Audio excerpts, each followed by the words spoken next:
Assalamualaikum warahmatullahi wabarakatuh. Yang terhormat Bu Jum dan Bu Rara selaku dosen pengampu mata kuliah manajemen peserta didik dan teman-teman lainnya. Kami dari kelompok 9 akan mempresentasikan hasil diskusi kami tentang organisasi siswa intrasekolah, ekstrakurikuler, dan wawasan wiyata mandala. Sebelumnya izinkan saya memperkenalkan anggota kelompok 9. Yang pertama adalah saya sendiri Muhammad Fauzi Nanda Pratama, yang kedua Muhammad Miku Muhaimin, yang ketiga Nabila Septia Mumtazah, dan yang keempat Nadia Nur Azizah. Organisasi siswa intrasekolah. Pengertian, menurut Surat Keputusan Direktur Jenderal Pendidikan Dasar dan Menengah nomor 226/C/Kep/0/1992 menyatakan bahwa OSIS merupakan singkatan dari organisasi siswa intrasekolah. Setiap kata mempunyai makna masing-masing, yakni organisasi secara umum merupakan kerjasama antara dua orang atau lebih untuk mencapai suatu tujuan yang telah ditetapkan bersama. Siswa adalah peserta didik dalam satuan pendidikan. Intra berarti suatu organisasi yang berada di dalam atau di lingkungan sekolah. Dan sekolah merupakan suatu tempat berlangsungnya suatu kegiatan belajar mengajar. Dasar hukum. Yang pertama, Undang-Undang Nomor 20 Tahun 2003 tentang Sistem Pendidikan Nasional. Yang kedua, Undang-Undang Nomor 14 Tahun 2005 tentang Guru dan Dosen. Yang ketiga, Peraturan Pemerintah Nomor 13 Tahun 2015 tentang perubahan kedua atas Peraturan Pemerintah Nomor 19 Tahun 2005 tentang Standar Nasional Pendidikan. Yang keempat, Peraturan Presiden Nomor 7 Tahun 2005 tentang Rencana Pembangunan Jangka Menengah Nasional. Dasar hukum OSIS yang kelima, Peraturan Menteri Pendidikan Nasional Nomor 39 Tahun 2008 tentang Pembinaan Kesiswaan. Yang keenam, Keputusan Menteri Pendidikan dan Kebudayaan Nomor 0461/U/1984 tentang Pembinaan Kesiswaan. Yang ketujuh, Keputusan Direktorat Jenderal Pendidikan Dasar dan Menengah Nomor 226/C/1992 tentang Pembinaan Kesiswaan. OSIS. Yang pertama, sebagai wadah berkumpulnya siswa dalam sekolah untuk membantu mewujudkan pembinaan siswa. Yang kedua, sebagai motivator yang memberi semangat dan menggerakkan siswa untuk mencapai tujuan bersama. Yang ketiga, sebagai tindakan preventif. OSIS memiliki peran untuk mengamankan sekolah dari berbagai macam ancaman yang terdapat di dalam maupun di luar sekolah. Selanjutnya ada tujuan OSIS menurut Kusumaningrum dan kawan-kawan tahun 2019. Yang pertama yaitu meningkatkan keimanan dan ketakwaan bagi generasi penerus. Yang kedua, memahami, menghargai lingkungan dan nilai-nilai moral untuk mengambil keputusan. Yang ketiga, membangun kepribadian yang kuat dan menghargai hak asasi manusia. Yang keempat, mengembangkan dan menumbuhkan rasa cinta tanah air.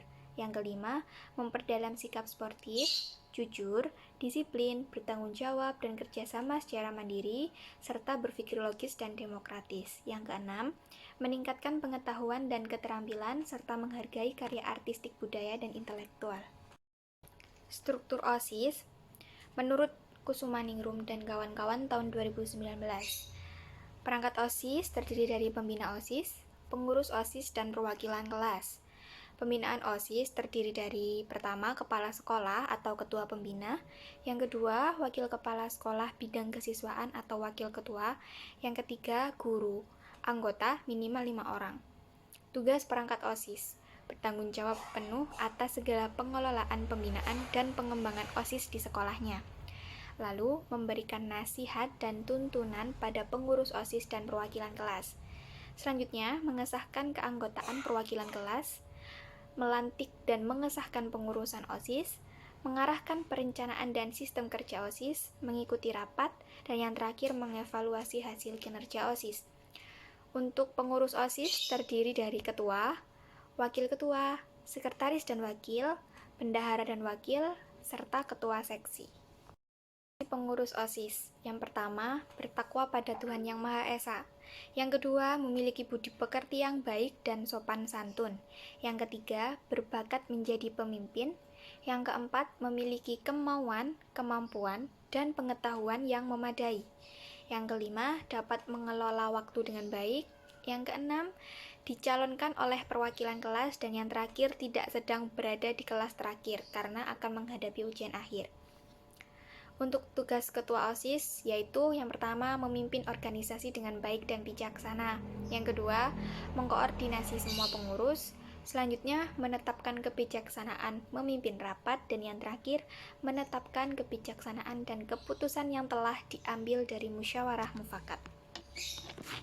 Tugas sekretaris OSIS. Yang pertama, memberi saran pada ketua.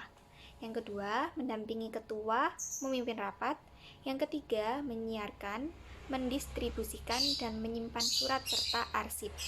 Yang keempat, menyiapkan surat, laporan, hasil rapat, serta evaluasi kegiatan. Yang kelima, bertanggung jawab atas tertib administrasi. Dan yang terakhir, menjadi notulis dalam rapat. Untuk tugas bendahara dan wakil bendahara, yang pertama, mengetahui serta bertanggung jawab atas segala pemasukan dan pengeluaran keuangan organisasi. Yang kedua, membuat tanda bukti kwitansi. Yang ketiga, memiliki tanggung jawab terhadap inventaris dan perbendaharaan. Dan yang terakhir, menyampaikan laporan keuangan secara berkala. Tugas ketua seksi yaitu bertanggung jawab atas segala kegiatan seksi, menjalankan segala kegiatan seksi yang telah diprogramkan, memimpin rapat seksi, menetapkan kebijakan seksi dan mengambil keputusan, menyampaikan laporan kegiatan seksi. Untuk kewajiban pengurus OSIS yang pertama, menyusun dan melaksanakan program kerja OSIS, menjunjung tinggi martabat, kehormatan, dan nama baik sekolahnya. Selanjutnya, kepemimpinan OSIS bersifat kolektif. Lalu, menyampaikan laporan penanggung-jawaban kepada pembina OSIS dan tembusannya pada perwakilan kelas dalam akhir masa jabatannya. Dan yang terakhir, terus melakukan koordinasi. Selanjutnya yaitu ekstrakurikuler. Menurut Peraturan Menteri Pendidikan dan Kebudayaan Republik Indonesia Nomor 62 Tahun 2014 Pasal 1 tentang kegiatan ekstrakurikuler, yaitu kegiatan kurikuler yang dilakukan oleh peserta didik pada jam belajar intrakurikuler serta kegiatan kokurikuler di bawah bimbingan dan pengawasan suatu pendidikan. Namun menurut Wiyani tahun 2013, kegiatan ekstrakurikuler dimaknai sebagai kegiatan pendidikan yang dilakukan di luar jam pelajaran tatap muka. Lalu tujuan dari ekstrakurikuler dalam Peraturan Menteri Pendidikan dan Kebudayaan Republik Indonesia Nomor 81A Tahun 2013, yang pertama yaitu kegiatan ekstrakurikuler harus dapat meningkatkan kemampuan afektif, kognitif, serta psikomotorik peserta didik. Dan yang kedua, kegiatan ekstrakurikuler harus dapat mengembangkan bakat dan minat peserta didik dalam upaya pembinaan pribadi menuju pembinaan manusia seutuhnya. Selanjutnya, fungsi dari ekstrakurikuler menurut Akhib dan Suja tahun 2011. Yang pertama yaitu fungsi pengembangan, yaitu perkembangan personal peserta didik. Dan yang kedua, fungsi sosial, yaitu untuk memperluas pengalaman sosial. Yang ketiga, fungsi rekreatif, yaitu untuk menjadikan kehidupan sekolah lebih menantang dan menarik. Yang terakhir, fungsi persiapan karir, merupakan pengembangan kesiapan karir peserta didik. Lalu untuk jenis-jenis ekstrakurikuler dalam Peraturan Menteri Pendidikan dan Kebudayaan Nomor 62 Tahun 2014, yang pertama yaitu kegiatan ekstrakurikuler wajib, yang merupakan kegiatan ekstrakurikuler wajib diselenggarakan oleh satuan pendidikan dan wajib diikuti oleh satuan peserta didik. Kegiatan ekstrakurikuler wajib tersebut yang dimaksud yaitu berbentuk kegiatan kepramukaan. Dan selanjutnya yang kedua, kegiatan ekstrakurikuler pilihan, yaitu kegiatan ekstrakurikuler yang dikembangkan dan diselenggarakan oleh satuan pendidikan sesuai bakat serta minat peserta didik tersebut. Lalu kegiatan ekstrakurikuler yang dimaksud berbentuk olah bakat serta latihan olah minat. Yang ketiga, wawasan wiyata mandala. Secara harfiah, kata wawasan mengandung arti pandangan, penglihatan, tinjauan atau tanggapan indrawi. Secara lebih luas dapat diartikan suatu pandangan atau sikap mendalam terhadap hakikat sesuatu. Selain menunjukkan kegiatan atau mengetahui isi, juga melukiskan cara pandang, cara lihat, tinjau, atau cara tanggap indrawi. Kata wiyata mandala mempunyai arti pelajaran atau pendidikan, sedangkan kata mandala mengandung arti bulatan, lingkaran, lingkungan daerah atau kawasan. Jadi kata wiyata mandala mengandung arti lingkungan pendidikan atau pengajaran. Makna dari wawasan wiyata mandala untuk sekolah. Yang pertama, memiliki sarana dan prasarana yang cukup dan baik. 2. Memiliki tenaga edukatif, berkepribadian teladan, terampil serta berpengalaman dan berwawasan yang luas. Yang ketiga, terciptanya lingkungan aman, bersih, tertib, indah, sejuk, dan segar. Yang keempat, tumbuhnya partisipasi atau kerjasama dan dukungan masyarakat sekitar. Yang kelima, adanya hubungan harmonis secara timbal balik antara orang tua dengan para warga sekolah.